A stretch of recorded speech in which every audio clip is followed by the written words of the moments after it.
All right, we're back again. This time with a completely brand new thing, which took a lot of my time to make. Um, and I'll talk more about it in a moment. For now, all you need to know is that I started by tracing a ship, the Black Pearl to be specific, using pretty much the standard method of manually tracing the outer bounds. Then I added in some two-tone silhouettes by adding some select shapes from the auto trace, which gives it a bit of a depth. And from there, I just placed it in frame and made basically some stormy seas. So I'm starting out by making the waves and the ocean, and as I go, I'm just adding more and more granular control over the colors, and I use the mesh gradients to give it that organic feel, and the way the shapes change and um, blend together is using that mesh gradient. So I did some waves. I did the background. Probably don't need to tell you this, but I'm going for a storm, sort of a stormy sea, and I added in some lightning bolts there as well. Made really simply by using the handheld pencil at a very low smoothing, so you get all the rough edges, and then just a simple blur in the background, and using the same stacked blurs as I do on lightsaber effects to get that extra color and extra vicious appearance of the bolt and the light that it gives off. And I've found in previous tutorials and previous projects when I do lightning that it actually works better almost if it have a sort of very vague blue tint. So that's why I have it sort of bluish, which also blends very well with the background, the sky, the dark waves, and pretty much the whole atmosphere gives this blue, very dark appearance. So having established the lightning, I'm just adding in some background waves to give it a bit more depth, and I'm reusing in parts some of the mesh gradients on different sets, so I don't have to create it all over again. And as a finishing touch there, I just gave off a slight background lighting there to give the illusion of some life on deck. So it's not just a completely black, empty, dead ship. There's some light above. There's someone above. Um, so yeah,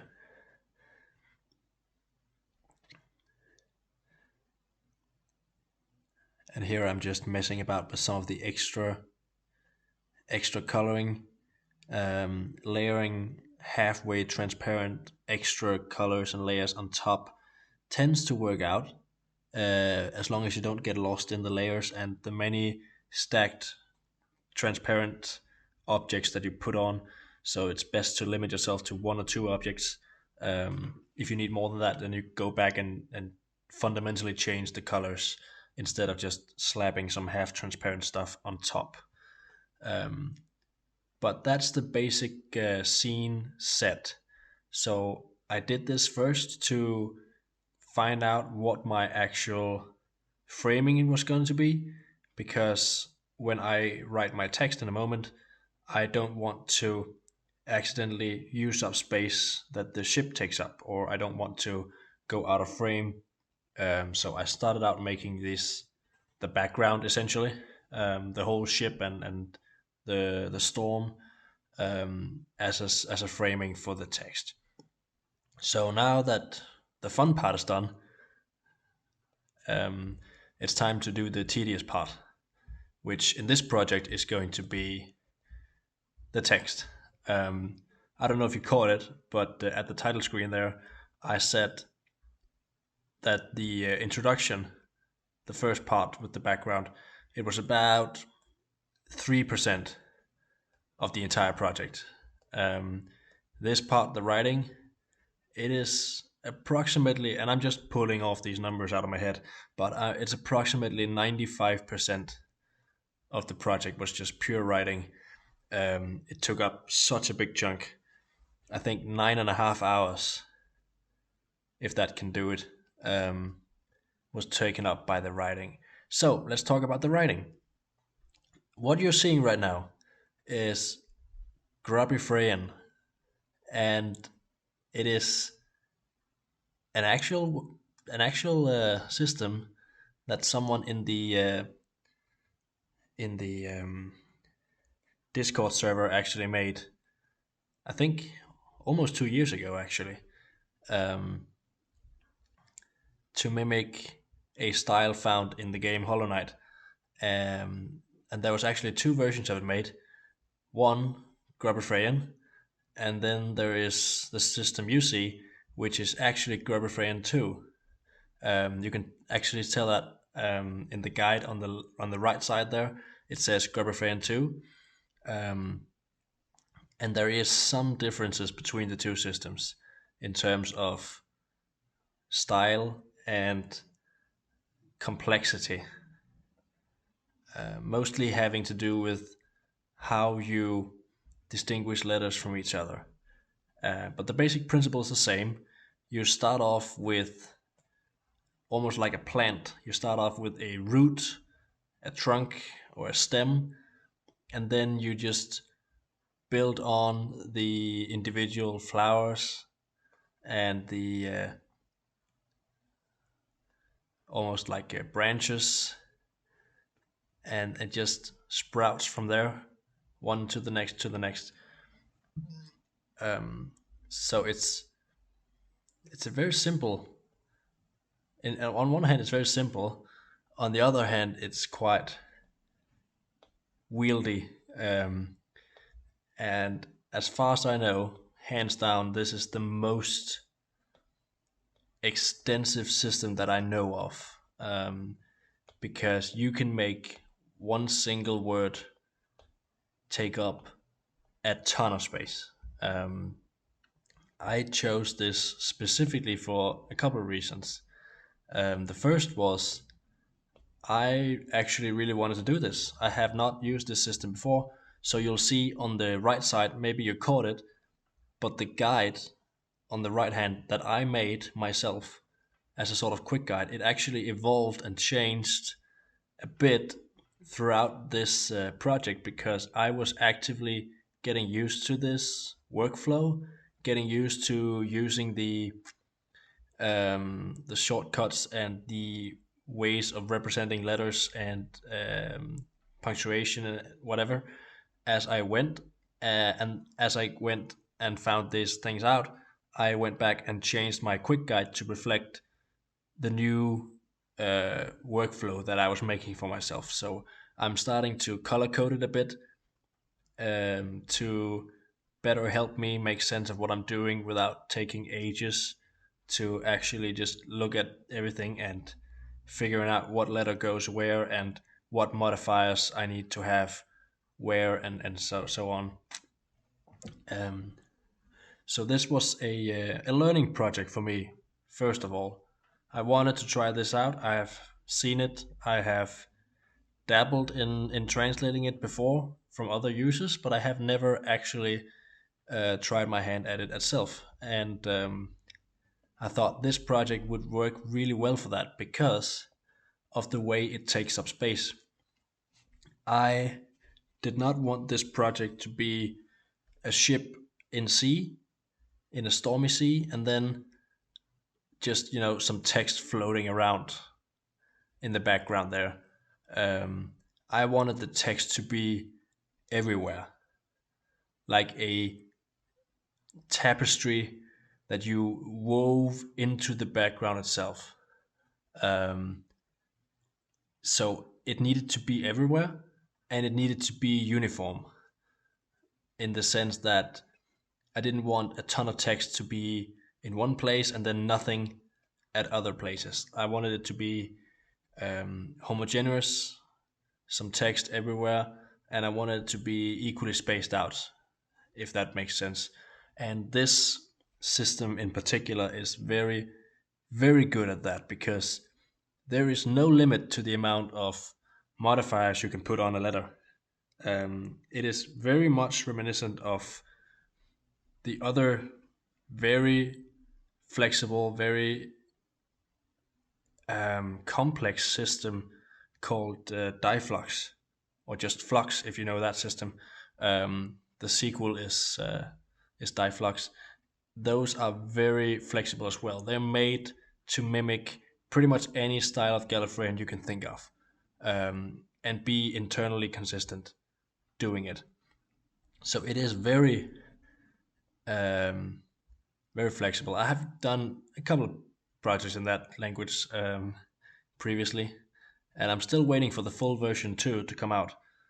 So I'm holding off on doing any projects on that until until the creator is actually finished doing it, so that we can make consistent works without having to retcon anything later. But back to this project works, or this language works in the same way. The branches and the flowers, all the stems and um, the individual sticks or small branches you see there, those are pretty much modifiers, each and every one of them. And there's no limit to the quantity of the modifiers you can use, as long as you have the right kinds, which is why the table on the right side is so complex, because you need, what is that, four different modifiers, and they can be put together in three different combinations depending on how many flowers and stems you have, and as long as you use either the dashed or the non-dashed lines. So there's a bunch of different differentiators that you can combine in different permutations to make individual letters. So that's why the table looks the way it does. And it is a bit confusing when you start out, but you get the hang of it. And once you do, it's actually uh, it's actually pretty straightforward, both reading and writing. The most annoying thing, quite frankly, is the writing itself. And I'm not sure I'm allowed to say this, but I'm going to say it anyway. The easiest way to do this language, to write in this system, is actually to eyeball it, which is usually a bit of a no-no in this Gallifreyan community thingy here. But doing everything concentric in this language would take absolute ages. This took 10 hours to make, and it is, what, 7 sentences. Uh, in most other languages, that would not take this amount of time. But because each letter is so handcrafted and so individually spaced out and created, there's no easy way to mass produce letters. There's no thing you can. I mean, of course, you can reuse a lot of dots, uh, but then it wouldn't look like it was actually handwritten. It would just look like you stamped a bunch of identical letters around, and you wouldn't get that flow and the organic shapes that this system is embodying with all of its soul, because this is organic to its very core. It's made to be that way, and to essentially use a bunch of pre-made letters and just stamp them around, that would defeat the whole purpose of using this in the first place. So there's no there's no easy way around it. You just have to do everything by hand, and I very quickly found out that doing everything concentrically takes ages. So instead, what I did, and you can't even, I mean, of course you can see it if you look for it, but if you don't look for it specifically, you probably won't notice. Everything is just handcrafted. Everything is hand written in a way that makes it look like it's concentric and um, falls in line in a way that looks like it's offset perfectly and stuff, even though it's not. What I've used 90% of this project time is just the freehand pencil, and then set the smoothing to, I think it was 50, just to make any shape I make appear smooth and like almost like it's a spiral or a spiral tool with all smooth lines, no jagged edges, no sharp corners, and that makes it appear as if everything is just flowing and going together really nicely in this sort of organic script that almost looks handwritten. At least I hope so. Without the necessity of actually pairing everything up concentrically, snapping everything into place, using all these extra um, steps necessary to make it actually geometrically centered and offset perfectly, and all these minor details that normally matter so much to us when we do scripts, because a lot of the stuff we make is circular, and thus concentricity is a big factor, and we like things to be um, well concentric and in the center and like on the edge and stuff like that.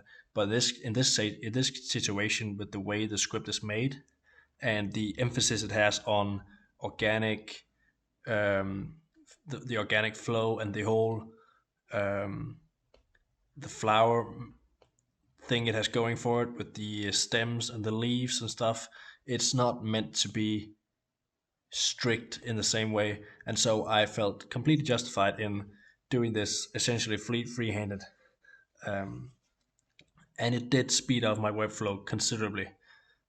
Only quote unquote taking 10 hours to write this. I cannot imagine how long it would have taken if everything was concentric, because the other examples I've seen of this work, mostly made by the creator himself, it has been concentric all the way. Imagine this script, but every line, instead of these flowy, wavery lines that I have going back and forth on the screen, imagine if everything was concentric circles. That's the way it was written by the creator, and I cannot imagine the amount of time and preparation that had taken to map out and make work and make it like not intersect with itself and end up in dead ends all the time. It must have been a nightmare. But then again, it was short sentences, one sentence at most. I think the longest piece I've seen by the creator was about 7 words. So there is a stark difference between what I'm doing here and what has been done historically. So that was the second reason I wanted to do this. The first was to learn it, and the second was to no, sorry. The second reason was to fill up the whole screen with text, and the third reason is because I wanted to push the boundaries of what this can do. And if you caught it in the beginning, I actually made a very brief message appear saying that this was Grubbifreyan 2 and that I'm not sorry. The reason I'm not sorry is because the secondary system here, which you can see once again has evolved if you paid attention, some new color codes on the right there for my own sanity. The second version of this was actually abandoned because I'm not actually sure why. I guess the creator felt that the first version was adequate and did the job properly, while the second version was, I guess, too complex. The big difference I feel between version 1 and 2 is that in version 2 you have this table where you have the different combinations of modifiers to create the words and letters. In the first version of the script, every single letter has its own unique symbol. So there's no table, you just have the 26 different symbols and then you just use those. This is modular and I like that. I prefer that a lot. But so in a sense, I'm the only one alive essentially who uses this version 2 Grubbifreyan because the creator went back to version 1 and I don't think anyone else has ever actually done anything as a script, which is a shame. But I mean, that's what I do, right? I take scripts that not a lot of people use and I showcase them and I show the power they have. I show the possibilities you can do with them. And I sometimes push the boundaries for what can be done. Case in point, I'm using the version 2 and I'm improving on it in part by at least making a functional mini guide so you don't have to go through 10 pages of text to see the rules, which I consider a big improvement. And last but not least, which you wouldn't have known if you don't know the script, but every word I make here is actually flowing after the previous one. So I'm making a flow of words one after the other, one after the other, after the other. And the script is not set up to be this way. Uh, the script is made to, every time you finish a word, you go back to some central hub and start off with a new word. You don't make a word and then put another word after that directly. You go back to a hub or a central center point and then you go off in a new way, new direction. So that's another little, um, I guess, alteration I've made in order to make this many letters and words appear after each other. This would never have worked if after every word I had to go back to some central point. It would be crowded like you wouldn't believe. Um, so that's another little thing I changed. But apart from that, after a couple of, like, I think we are about 6 or 7 hours in now in terms of writing. And at this point, I've got a solid grasp of how I do it. My workflow is settled into a routine. You can see the table on the right has been changed a couple of times now with additional colors, and this is the final form it has right now. Um, and all in all, my workflow is just quicker now than it was 3 or 4 hours ago. So I'm feeling pretty good about this, and yeah. So that's a bit about the language. The quote itself, which you can see while I'm writing it because I needed to have it on hand as a reference. Um, if you know where that's from, then digital cookies to you. I really liked that quote, and I felt like it should be immortalized. And what better way to do that than with this scene? So if you know, you know. Otherwise, I don't really have anything much to say about the project itself as such. I feel like it was a big success in terms of what I set out to do. I set out to learn the script. I set out to try it out and push the boundaries of what it could do, and push the boundaries of showcasing something that not a lot of people know about. Because when there's only 10 or 12 posts in total about a language, then it's not going to get a lot of traction, and it's not going to get the widespread attention that it probably deserves. So that's one of the reasons I'm doing this as well.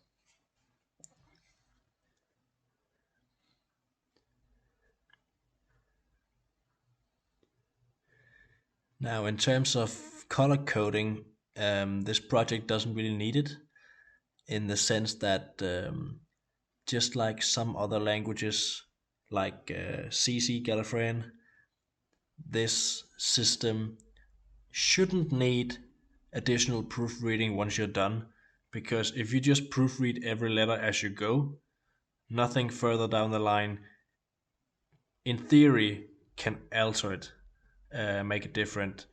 No stray lines or modifiers later on should be able to alter what you wrote. So I have not proofread this after the fact, but I'm trusting that I caught all the stuff as I went, because the system is theoretically made up to be complete once you complete every letter. The color coding here is just so that I can monitor my progress during the quote as I read, so I don't accidentally skip a line or um, write something else. And you can see you can see the big shape in the middle there. That was just a reference for the ship dimensions and the space it takes up on the screen. I wanted the text to sort of flow around the ship and you know not interfere with it. So that's why you have a silhouette there in the center, just to mark that as off limits. You can also see that, and this is something I wish in hindsight that I had done. I made the green line there to sort of distinguish between where is the waves and where is the horizon, so that I can distinguish between the two. Below the green line is the sea, essentially, and the above area is the sky. If I had marked this out from the beginning, and if I had also marked the lightning strikes, I could have made some cool stuff where I intentionally didn't place anything on top of those, so that in the final product the lightning strikes could sort of strike through the text and not be obscured by the text. But it is way too late for me to do that at the point where I decided to try that out. Um, and so the text is going to not pay attention to whether or not it goes above or beyond the waves or in front of the lightning. But in hindsight, that would have been really cool to sort of have the lightning be a sort of landmark in between the text, untouched by words. But it is what it is, and it highlights another thing about this language is in that it is really, really, really, really, really hard to plan ahead. I'm making this up as I go, as usual, but you have to think about how much everything takes up and just really pray that it actually takes up that amount of space. You can make everything bigger, no problem, but it's really hard to make it smaller and more compact. So that's why the writing is cramped in some areas, but then pretty light-hearted and big flow, like here in other places, because you don't always know how much everything takes up. But you do your best to guess, and it's hard to change after the fact. But at long last, after about 9 hours, I'm done writing the text. So I'm just putting a couple of pieces of extra lines in there, here and there, just to sort of fill out some of the empty space there. So I've got pretty much what I wanted. I got text all over the place, and now it's just time to finalize it. So what I'm doing is I'm marking up everything. Well, first off, I'm checking if I did any errors in the coloring, and I did not. And now I'm just sitting here waiting for conversion into path, and then converting object into path. And then I am grouping, no, sorry, I'm unionizing everything. And once I have everything turned into one singular path, then I can do some basic color work. And I just went for a muted gold because I think it fit really well with the background and the color palette. So eventually I made a mesh gradient, and I just made some basic muted gold here, slightly more bright towards the center, just to really accentuate the ship. But apart from that, I mean, that's pretty much what I set out to do. So I'm pretty happy with this. It looks very wild and very weird, but it works. Thanks for watching.